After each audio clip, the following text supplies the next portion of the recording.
Baik, kita akan tunggu tetap penelpon dari para penggemar semuanya. Kita akan lanjutkan ke pembahasan selanjutnya yaitu tentang tempat menyalurkan zakat. Ini ini belum ke orang yang mempunyai hak untuk menerima zakat. Ini kemana saya akan membayar zakat, seperti itu dulu. Selain memang kan kita bisa langsung membagikan kepada orangnya gitu ya. Iya. Nah, mungkin ini masih ke pembahasan kemana kita akan berzakat, bukan ke orangnya gitu. Gitu. Ya, kalau untuk tempat itu harusnya ya di di daerahnya dia sendiri. Jadi dia itu harusnya menyalurkan zakatnya di daerahnya sendiri. Dan yang lebih utama itu kepada orang-orang terdekatnya, kepada kerabatnya, misalkan kepada famili-familinya yang sudah memenuhi kriteria mustahik itu. Jadi jangan dipindah kepada tempat lain. Jadi yang mestinya dia dahulukan itu ya masyarakat sekitar dia sendiri. Dan terlebih yang mempunyai hubungan dekat dengan dia. Tidak boleh kita itu zakat kita diletakkan di daerah lain selagi di daerahnya sendiri itu masih ada mustahik yang membutuhkan. Kalau misalnya di daerahnya sendiri sudah tidak ada, maka kita boleh membagikannya di daerah lain. Kembali lagi tentang budaya Indonesia, tentang perantau gitu. Nah, itu bagaimana Ustadz? Bagaimana Pak Kiai? Apa kita berzakat di tempat perantauan kita atau di kampung halaman kita? Ya sebaiknya di kampung halamannya itu yang yang lebih utama. Misalnya mau berzakat di tempat perantauannya juga ada masalah begitu. Orang Madura merantau ke Jakarta, berarti zakatnya tetap di kampung halamannya. Di Madura. Nah, di Madura. Nah, itu kan yang jadi persoalan beberapa orang. Bukan persoalan sebetulnya, lebih ke ini si A kerjanya di Jakarta, minta maafnya di kampung, padahal dia banyak bikin dosa di Jakarta gitu. Itu masalah afdoliyah sebenarnya, Mas. Masalah lebih utama mana begitu. Jadi misalnya mau di kampung atau mau di tempat perantauan tidak ada masalah. Orang merantau itu kan macam-macam, Mas. Ada yang merantaunya itu sampai tahunan, ada bulanan, ada yang nomaden, tidak ada tempat begitu, dia berpindah-pindah. Jadi betul. kalau misalnya kita katakan lebih baik di tempat perantauan, itu nanti masih akan menimbulkan turunan hukum yang banyak sekali. Iya. Kecuali dia merantaunya memang kemudian beristri dengan orang setempat, kemudian berkehidupan sehari-hari dengan orang sana, itu beda lagi ya. Jadi kalau begitu kan macam-macam, Mas, orang merantau itu. Bahasanya di sini kan merantau. Jadi ada yang istilahnya di tempat itu sampai statusnya hanya mukim, ada yang statusnya sampai mustautin, berumah-rumah tetap di situ. Betul. Nah, aslinya orang sini cuman istilahnya berpindah begitu, itu mustautin. Kalau dia masih berpikir untuk pulang itu namanya mukim. Iya. Kan ada juga memang sebetulnya dia tidak sengaja mendapat kehidupan yang baru di sana. Awalnya hanya untuk setahun 2 tahun saya merantau ke sana, nanti kalau sudah mampu saya akan pulang. Ternyata kemudian dia temukan jodohnya di sana dan pekerjaannya juga mapan, akhirnya dia tidak pulang-pulang gitu. Nah, kalau itu udah lebih di sana lah. Iya, betul. Nah, ini sekarang membahas tentang di mana dia menyalurkan zakatnya. Sekarang adalah bagaimana cara menyalurkan zakat. Bisa langsung ke mustahik ya, atau melalui takmir masjid dan segala macam. Iya. Gitu. Jadi macam-macam, bisa ya dia langsung datang sendiri atau dia ke wakil istilahnya, Mas. Bukan amil tapi wakil. Sebab kalau amil itu ya harus diangkat oleh pemerintah.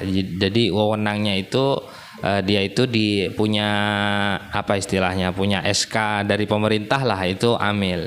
Jadi kalau kayak di masjid-masjid itu atau apa namanya yang amil-amil yang swasta itu statusnya bukan amil zakat tapi wakil istilahnya. Kalau dari sudut pandang turosnya itu istilahnya itu wakil. Jadi wewenangnya hanya wewenang sebagai seorang wakil. Oh, jadi kalau amil zakat itu benar-benar harus disahkan secara resmi oleh pemerintah gitu. Betul, ya. Nah, artinya kalau harus disimpulkan,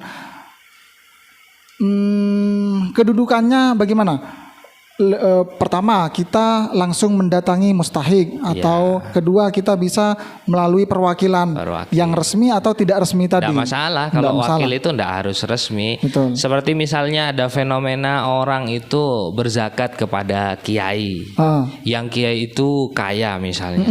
Betul, demikian betul. itu bagaimana kalau kiainya kaya? Apakah itu masuk pada mustahik? Kan tidak, tapi kiai itu statusnya hanya sebagai perantara saja. Itu sebenarnya bukan diambil kiai hanya menyalurkan begitu. Nah, ini juga yang menjadi kesalah kaprahan beberapa kiai juga. Dikiranya ketika seseorang menaruh zakat di dia itu buat dianya sendiri gitu. Ini juga yang saya tidak mengeneralisir ya. Ini hanya beberapa mungkin yang tidak paham begitu ya, bahwa itu tuh sebenarnya hanya titipan, tolong dikasih ke yang lebih berhak. Saya nitip begitu ya.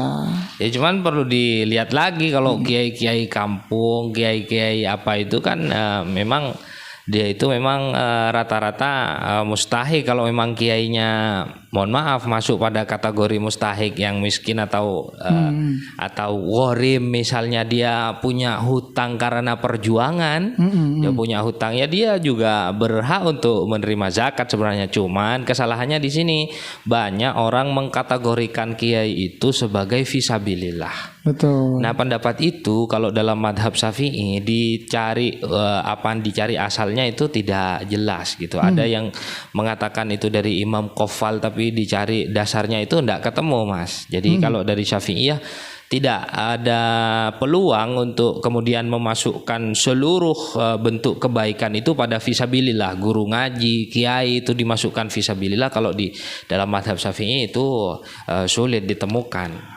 Berarti sebelum kita masuk ke fisabilillah tadi, alangkah baiknya kita menunaikan kepada yang selain itu dulu gitu. Iya. Karena memang apalagi di era sekarang memang untuk mengkategorikan fisabilillahnya itu yang memang rada sulit ya. Baik, coba kita angkat penelpon kembali. Halo. Waalaikumsalam. Waalaikumsalam. Halo.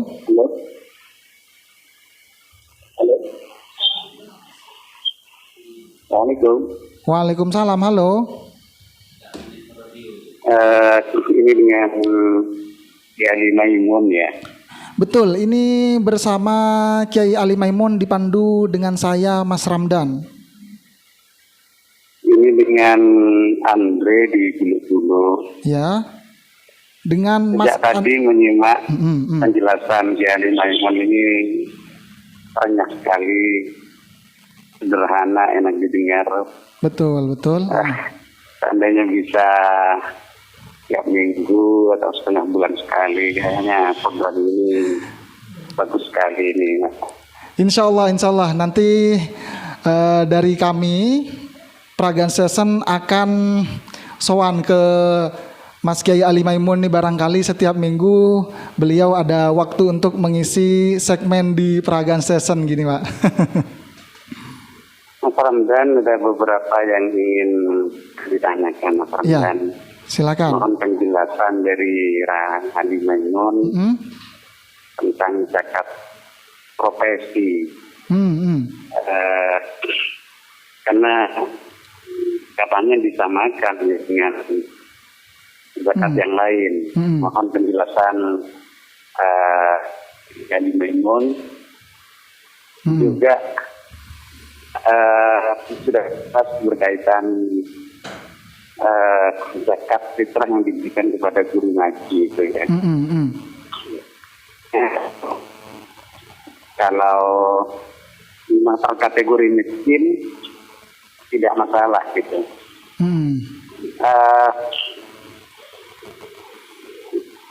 Ya. Sekarang itu kan sudah banyak perubahan-perubahan dari yang kiai yang miskin sudah tidak begitu miskin lagi. Betul. Apakah memberikan kepada mereka juga tidak masalah gitu, tidak masalah. Jadi mohon penjelasan lebih konkret. Juga kategori warimin tadi yang disampaikan Kiai Ali Maimun,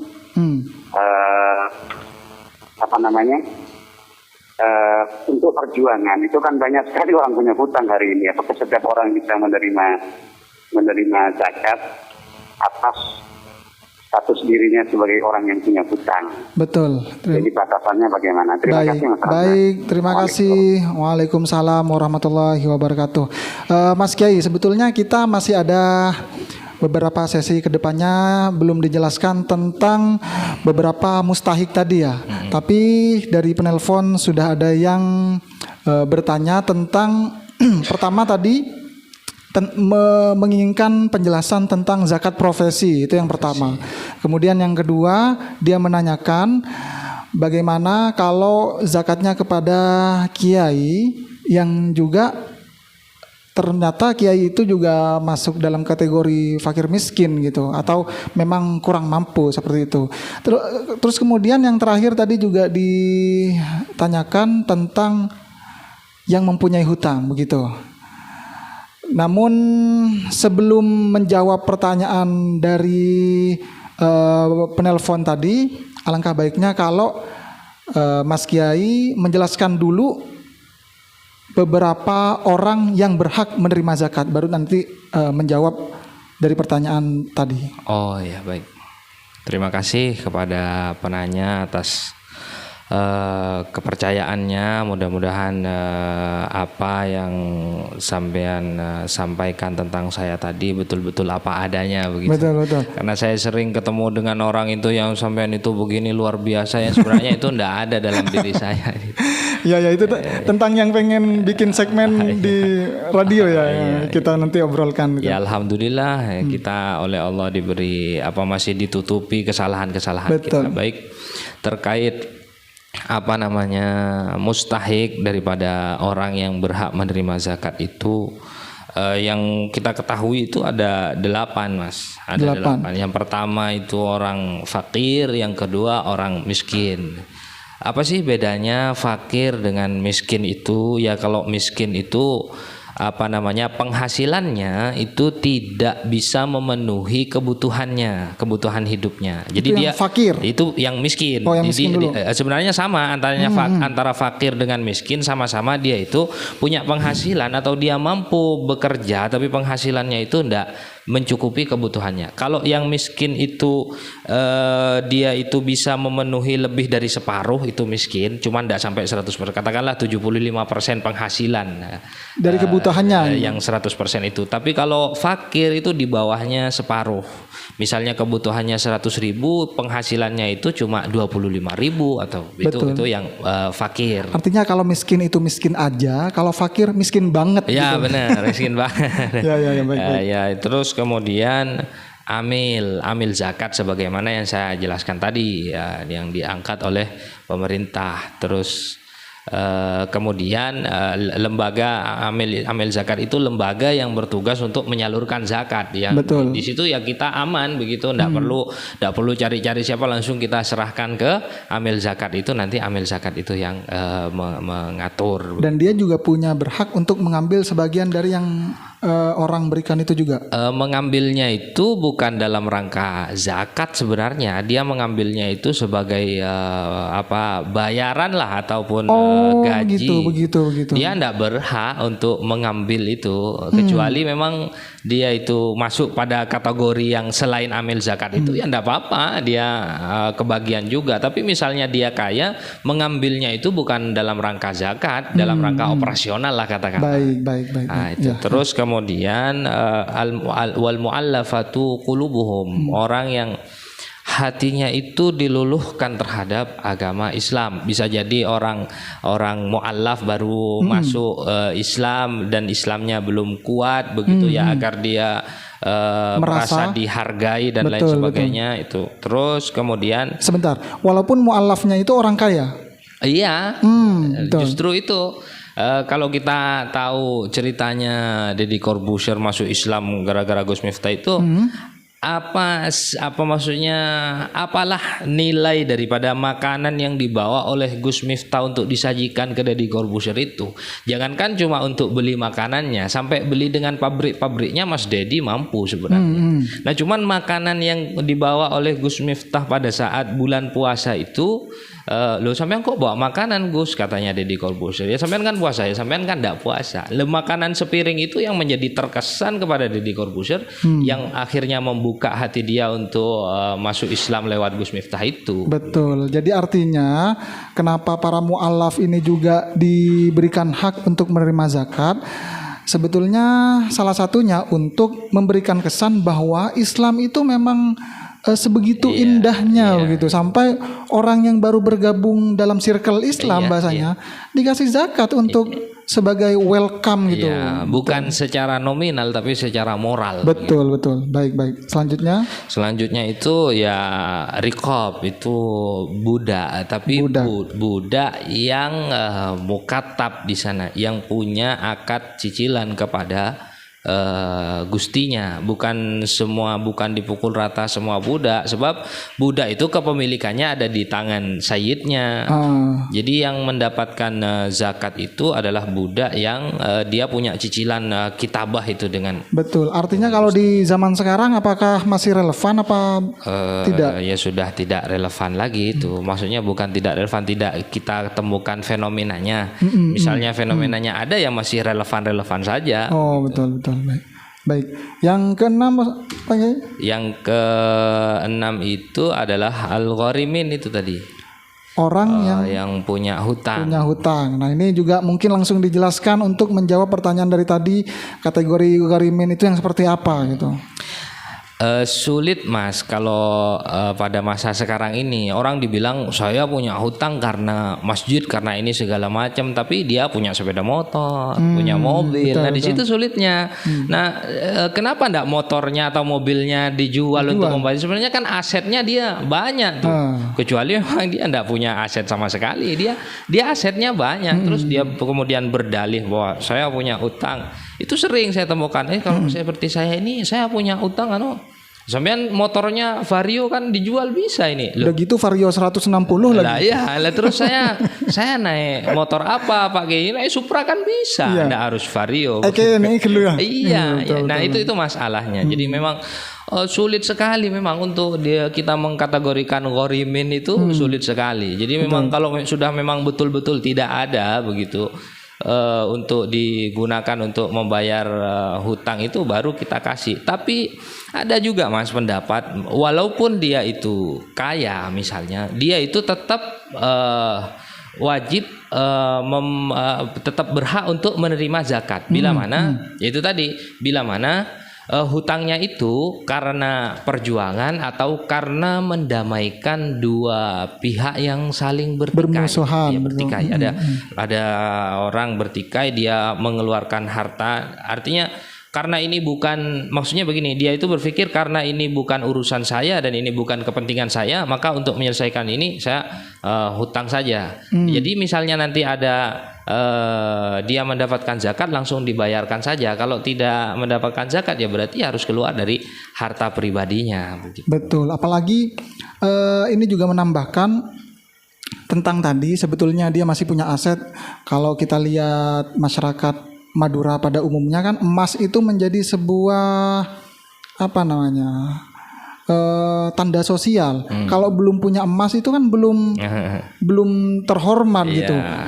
Dia bilang saya punya hutang ratusan juta, tapi emasnya yang dipakai juga lumayan gitu Iya. kan. Gitu. Ya itu masalahnya di sana. Terus latar belakang berhutangnya juga apa? Apa? Kadang orang kan berhutang karena sesuatu yang makruh bahkan. Betul. Nah itu enggak bisa kalau dari sesuatu yang makruh. Yang bisa itu hanya sesuatu yang mubah, sesuatu Betul, yang sunnah. betul. Kalau makruh dengan haram itu ya enggak bisa ditolerir oleh syariat. Itu. Contohnya juga ini juga fenomena di tengah masyarakat kita.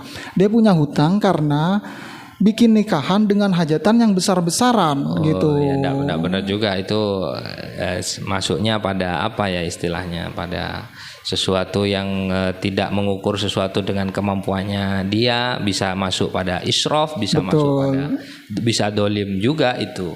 Jadi buat penelpon yang tadi juga ikut bergabung mungkin sudah bisa dipahami bahwa kategori garimin ya. Oh, gharim. Garim adalah yang hutangnya tadi karena perjuangan atau juga mendamaikan dua belah pihak yang sedang bermusuhan. Sekarang yang ketujuh, Apa ya yang ketujuh tadi? fakir, miskin, amil zakat, mualaf, budak, garim, Musafir. Musafir, Ibnu Sabil istilahnya. Orang yang melakukan perjalanan yang dia itu membutuhkan biaya untuk itu, sedang tidak di daerahnya sendiri, maka dia berhak untuk menerima zakat. Nah, ini juga penting sekali nih mengkategorikan musafir yang seperti apa. Pertama, Ustadz, Mas Kiai yang banyak mungkin dari kalangan kita tidak benar-benar dipahami bahwa musafirnya itu apa gitu. Misalkan saya ke Malang untuk pertemuan pengajian, itu atau seperti apa gitu. Musafir itu kita ambil dari definisi umum saja, Mas. Musafir itu adalah orang yang sedang tidak ada di daerahnya, itu musafir. Oh, begitu. Kalau orang yang ada di daerahnya itu mukim istilahnya. Nah, kalau musafir adalah orang yang sedang tidak di daerahnya, sedang melakukan perjalanan. Lagi-lagi catatannya tidak dalam rangka maksiat. Kalau dalam rangka perjalanan mubah katakanlah, seperti untuk berdagang, seperti untuk berbisnis, seperti untuk belajar juga. Oh, kalau belajar bukan mubah, Mas, itu perjalanan bisa wajib, bisa sunnah, Oh, tergantung kayak apa. mahasiswa gitu ya. Iya, tergantung apa yang dipelajari. Misalnya Betul, yang ingin dipelajari itu ilmu yang wajib, yang memang wajib dia pelajari, maka perjalanannya itu perjalanan wajib. Misalnya yang ilmu yang ingin dia pelajari itu sunnah dia pelajari, maka perjalanannya sunnah kalau mencari ilmu itu. Silaturahim juga itu perjalanan yang sunnah, yang juga menjadi kategori mustahik. Mustahik. Betul. Nah, ada juga nih, mungkin kalau kita lewat pinggir jalan suka lihat tuh beberapa orang yang pakai tongkat itu, itu kan mungkin Mas Kiai sudah juga yaitu banyak tahu. Kalau itu seperti apa tuh? Perjalanan riyadhah kalau yang semacam itu. Bisa dalam rangka riyadhah, bisa dalam rangka juga mencari ilmu juga, cuman model belajarnya tidak seperti kita-kita, lebih ke pengalaman spiritual dan lain sebagainya. Begitu. Artinya kalangan mereka juga menjadi mustahik. Iya, mustahik juga. Nah, ini yang terakhir, yang nomor 8. Apa saja tadi? Fakir, miskin, amil zakat, mu'alaf, budak, yang punya hutang, musafir. Ya itu tadi, fisabilillah itu tadi. Oh iya betul, fisabilillah. Nah, ini juga yang menjadi pertanyaan dari penelpon kita tadi nih. Fisabilillahnya juga termasuk sebenarnya udah agak terjawab ya. Dia fisabilillahnya juga ternyata kiainya juga masuk kategori miskin kan gitu. Tapi yang lebih rinci nih fisabilillahnya di sini seperti apa, Pak? Begini, Mas, berdasarkan apa yang pernah saya baca, karena pembahasan ini mengandung banyak sekali syubhat. Jadi misalnya apa yang saya sampaikan pada siang hari ini itu mau di cross check terhadap media-media sosial atau apa, maka kita akan menemukan banyak sekali pendapat tentang hal ini. Karena memang banyak kandungan syubhatnya dalam fisabilillah itu. Nah, secara umum saya jelaskan begini, orang ataupun ulama yang berpendapat fisabilillah itu memasukkan jami'i wujuhil khair sehingga kita bisa berzakat kepada pondok pesantren, kepada santri, kepada kiai dan lain sebagainya, memasukkan jami'i wujuhil khair, itu fisabilillah lughatan secara bahasa. Kalau secara urfus syariat, jadi ketika ida utliqa fi sabilillah fal murad al mujahid fi sabilillah. Ketika kita katakan fi sabilillah itu, maka yang dimaksud adalah orang yang berperang karena meninggikan agama Allah. Itu syariat, ulama sudah sepakat di situ. Bahkan di dalam Al-Qur'an misalnya disinggung wa fi sabilillahi wa ibnis sabil, fi sabilillah itu makna urfus syariatnya mesti mengarah pada al mujahid fi sabilillah. Termasuk dakwah itu juga ya. Enggak, berperang. Berperang fisabilillah. Kalau dakwah ya enggak masuk di situ. Dakwah itu masuk fisabilillah lughatan. Betul. Secara bahasa. Nah, ada ulama-ulama yang memang berpendapat mengikuti yang lughatan ini. Saya simpulkan mengikuti yang lughatan ini, yang alasannya sebenarnya enggak seperti saya, cuma saya simpulkan saja. Nah, jadi lebih mengarah kepada yang fisabilillah secara lughatan. Kalau fisabilillah secara lughatan ya masuk nanti. Kiai juga fisabilillah, guru ngaji ya termasuk juga yang ditanyakan oleh pendengar. Tapi guru-guru saya termasuk kitab-kitab yang saya baca itu tidak memasukkan itu. Termasuk terakhir saya dengar itu dari Kiai Muhibbul Aman Ali Besuk itu mengatakan tidak masuk. Tidak masuk. Kalau fisabilillah itu kiai dikategorikan fisabilillah tidak bisa. Betul. Jadi kalau para kiai ini ingin masuk mustahik tadi, mending miskin dulu gitu. Ya enggak harus begitu. Ya pokoknya kalau ada orang yang berzakat kepada kiai itu ya harus tahu, misalnya saya ini sebagai mustahik berarti ya saya gunakan sendiri, tidak ada masalah. Misalnya saya tidak sebagai mustahik ya harus saya salurkan. Kalau kiai itu tidak sulit Mas, karena dia punya santri. Dia langsung salurkan kepada santrinya, tidak masalah. Iya, santrinya aja sudah masuk kategori kalau santri itu masuknya pada miskin bisa, atau musafir karena dia dari luar daerah gitu. Ya tapi santri itu Mas ya, saya rumusan hukumnya kurang paham itu konsepnya masuk kemana. Cuman saya menemukan keputusan hukum itu begini, santri itu juga berkategori mustahikus zakah bila mana dia itu yaitu tadi tidak punya harta yang banyak, ya berarti masuk ke yang miskin itu ya. Terus kemudian kalau dia itu bekerja bisa mengganggu terhadap kegiatan belajar mengajarnya. Oh berarti konsepnya masuk ke yang miskin ini. Jadi santri itu berhak menerima zakat bila mana dia itu miskin, tidak punya harta yang cukup. Lalu kemudian kalau dia bekerja untuk memenuhi kebutuhan sehari-harinya di pondok pesantren itu, dia akan keteteran dalam belajarnya. Terus kemudian yang ketiga, ada santri itu merupakan santri yang memang bersungguh-sungguh di dalam belajarnya. Baik, kita di sesi selanjutnya akan menjelaskan dari ke-8 mustahik ini sudah berurutan apa mana yang harus didahulukan seperti itu ya. Tapi sesaat lagi Mas Kiai, kita akan rehat sejenak.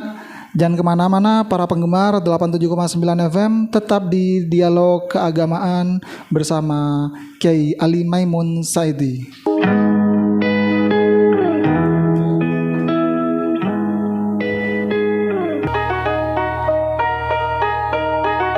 87,9 FM Pragan Season yang dipancarluaskan dari pelataran kantor Kecamatan Pragaan Kabupaten Sumeneb.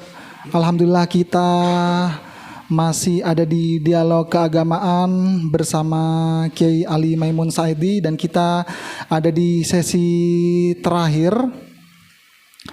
Sebelum kita menyudahi dialog keagamaan pada siang hari ini, luar biasa, mudah-mudahan ini menjadi ladang ibadah kita juga dalam rangka dakwah melalui media media yang berbeda, tidak harus langsung berhadapan dengan jamaah. Ini juga menjadi dakwah yang kekinian ya bahasannya. Ya. Ya, kita akan lanjutkan ke pembahasan terakhir. Mana yang harus didahulukan dari para mustahik yang sudah dijelaskan oleh Mas Kiai tadi, kemudian setelah itu melanjutkan jawaban yang ditanyakan oleh penelpon tadi. Baik, kalau dalam masalah mana yang harus didahulukan daripada 8 itu, menurut apa yang pernah saya baca, sebenarnya tidak ada anjuran khusus daripada syariat untuk mendahulukan daripada salah satu yang 8 itu. Tidak ada, hanya saja syariat itu menganjurkan untuk tidak mengkhususkan atau memberikan kepada satu golongan saja. Minimal itu 3 golongan begitu. Maksudnya misalkan kan ini per jiwa kan, zakat ini per jiwa. Misalkan dalam anggota keluarga saya itu ada 5 misalkan. Iya. Jadi dibagi begitu, yang satu kemana gitu ya. Untuk tidak hanya mengkhususkan kepada satu satu golongan saja, misalnya yang fakir ataupun yang apalagi yang mu'allaf qulubuhum atau yang Ibnu Sabil dan lain sebagainya. Minimal itu 3 golongan. Tidak, apalagi satu orang yang sama ya. Misalkan 2 jiwa diberikan kepada satu orang. Kurang tetap sah ya. Sah saja. Yang penting itu sebagai seorang mustahik. Jadi kalau mau berbicara lebih baik mendahulukan yang mana, nanti akan muncul spekulasi dan akan banyak sekali perbedaan pendapat. Kalau antara fakir dengan miskin, jelas ya kita dahulukan yang fakir. Jadi setiap kepala itu akan mempunyai alasannya sendiri-sendiri untuk menspekulasikan itu. Nah, jadi saya ambil yang penting saja di sini, yang penting tidak kurang daripada 1 golongan, cuma 3 golongan. Cuma dalam hal bahwa di daerahnya sendiri dengan daerah lain, ya sebaiknya yang terdekat terlebih dahulu. Betul. Baik dekat secara jarak ataupun dekat secara familian, ikatan ya, gitu. Ikatan famili. Jadi walaupun orang Kopedi tapi kita lebih dekat dengan gitu.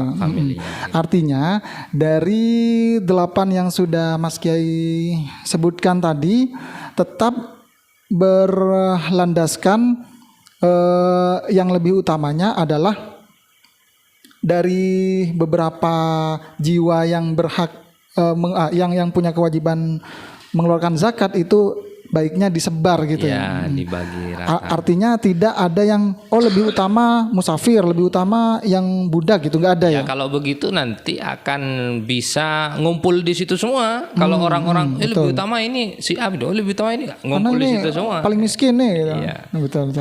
Nah, saya juga pernah baca di beberapa media juga, katanya keluarga kita sendiri nih punya hak untuk dizakati gitu.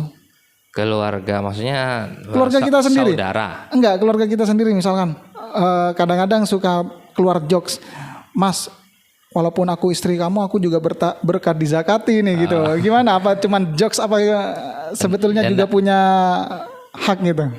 Ya maksudnya dari suami begitu. Iya. Kalau zakat enggak bisa. Bukan. Kalau kepada orang yang wajib dinafkahi itu enggak bisa. Bukan zakat, itu jatuhnya nanti sedekah tatawu. Misalnya kita mengeluarkan ke istri kita itu bukan zakat tapi sedekah tatawu. Betul. Sehingga kalau itu dikeluarkan dalam rangka zakat, zakatnya enggak sah dan kita tetap harus membayar. Harus membayar zakat lagi, kepada yang lain gitu. Nah, ini juga meneruskan jawaban dari penelpon yang tadi tentang zakat profesi. Oh begitu. Ya, untuk zakat profesi itu sebenarnya begini, kita tidak temukan di dalam kitab Turos itu tentang zakat profesi. Kitab zakat profesi itu menjadi rumusan daripada ulama-ulama temporer sekelas Wahbah Zuhaili, sekelas Dr. Muhammad Al-Ghazali, itu ulama-ulama kontemporer sekarang yang merumuskan tentang adanya zakat profesi itu. Kalau di Turos kita tidak ditemukan. Tidak ada ya. Dan itu berlandaskan pada pemaknaan umum daripada ayat ya ayyuhalladzina amanu anfiqu min thayyibati ma kasabtum. Dari apa yang dari kasab ataupun penghasilan yang baik yang kamu dapatkan, hendaknya kamu infakkan itu. Jadi ulama-ulama ulama-ulama temporer ini, ulama-ulama sekarang ini itu baru merumuskan tentang zakat profesi ini. Mungkin lebih ke ini ya, biar ketika kamu sudah mendapat jabatan bagus di tempat kamu bekerja, orang lain juga bisa merasakan terhadap kemakmuran yang kamu rasakan. Mungkin lebih ke seperti itu ya. Ya, secara prinsip sih sama sebenarnya dengan zakat dagangan secara prinsip, karena zakat mal ya. Ya, zakat mal, zakat profesi ini masuknya zakat mal. Oh gitu, Ya, gitu. Jadi zakat itu begini Mas, ada dua, ada zakat nafsun ya isinya satu itu cuma zakat fitrah, selebihnya dari itu zakat mal semua, termasuk zakat profesi ini. Nah, secara prinsip sama, misalnya kita punya harta yang sudah sampai satu nisab nih misalnya. Nisabnya 85 gram misalnya, 85 gram emas. Di dalam harta itu ada hak orang lain. Jadi misalnya dari profesi ini ketika kita akumulasi itu sudah sampai di 85 gram harga emas, maka di situ juga ada hak orang lain. Cuman di dalam kitab Turos tidak ditemukan. Ini rumusan ulama-ulama kontemporer itu yang bagaimana berarti ya baik juga untuk diikuti dan memang harus untuk diikuti ini agar supaya harta yang menjadi hak orang lain yang ada di diri kita itu tidak mengganggu terhadap keberkahan harta yang lain begitu. Betul. Baik, terima kasih sudah banyak yang Mas Kiai jelaskan dari tadi tentang zakat, terutama dengan yang berkaitan dengan tema yaitu mengapa kita harus berzakat. Kita ada di penghujung waktu nih Mas Kiai, mungkin bisa disampaikan rangkuman dari tema hari ini. Kesimpulannya sederhana saja ya, kita tadi kan banyak membahas tentang tematik ini segala macam, bahwa pertama yang bahwa zakat itu ya wajib, lalu kemudian yang wajib zakat itu adalah orang Islam dan dia menemui bagian dari bulan Ramadan dan bulan Syawal, lalu kemudian dia mempunyai harta yang lebih. Terus kemudian waktu zakat itu sebagaimana yang saya sampaikan tadi dibagi menjadi 5, ada waktu jawas, lalu waktu wajib, lalu waktu sunnah, waktu makruh, sama waktu haram. Waktu jawas itu dari awal Ramadan sampai terbenamnya matahari di akhir bulan Ramadan. Waktu wajib itu di malam tanggal 1 bulan Syawal, berarti malam takbiran itu kita wajib di sana waktu wajibnya. Waktu fadilahnya waktu sunnah setelah terbitnya fajar sampai sholat id, itu waktu yang sunnah. Kalau setelah sholat id sampai terbenamnya matahari tanggal 1 itu makruh sudah. Kalau lewat dari tanggal 1 itu haram masuknya pada qadha, sama seperti kita melakukan sholat di luar waktunya. Lalu kemudian yang wajib kita zakati, yang wajib kita zakati dalam konteks zakat fitrah ini siapa? Yaitu istri kita, lalu kemudian anak kita yang masih belum baligh. Misalnya kita mau menzakati orang tua kita misalnya, atau mau menzakati anak kita yang sudah baligh, tidak ada masalah, yang penting kita mendapatkan izin daripada orang-orang tersebut. Kalau tidak mendapatkan izin maka tidak boleh, harus dapat izin kalau ingin menzakati orang yang tidak wajib secara syara untuk kita zakati. Lalu kemudian terkait mustahik-mustahiknya yang baru ini dijelaskan, saya kira tidak perlu disimpulkan lagi. Betul. Baik, terima kasih Mas Kiai Ali Maimun Saidi sudah bersama kami selama hampir 2 jam dari tadi jam 11 siang. Mudah-mudahan pertemuan kali ini diberkahi oleh Allah. Amin, dan amin. barangkali seperti yang kata penelpon tadi, kita bisa mengagendakan di lain hari terkait dengan dialog keagamaan yang di hari-hari berikutnya. Oh ya, kita buat mengalir aja lah. Ya, kalau saya enggak ini, kalau planning itu ya kita buat mengalir aja. Ya, betul, Ya, betul. Baik, terima kasih juga buat para penggemar Peragaan Station di mana saja berada. Mohon maaf apabila ada salah kata dari kami, dan juga mohon maaf apabila tidak bisa semua dapat berinteraksi di dialog keagamaan kali ini karena terbatasnya waktu. Terima kasih Pak Ustadz, terima kasih Mas Kiai Ali Maimun. Ya, sama-sama. Kita mudah-mudahan berjumpa lagi di Amin, amin, amin. waktu selanjutnya. Assalamualaikum Mas Kiai. Waalaikumsalam warahmatullahi wabarakatuh. Baik, para penggemar peragaan station semuanya, tetap di 87,9 FM karena masih banyak program-program selanjutnya yang bisa dinikmati para penggemar. Dari saya pribadi sebagai pemandu agenda pada siang hari ini mengucapkan terima kasih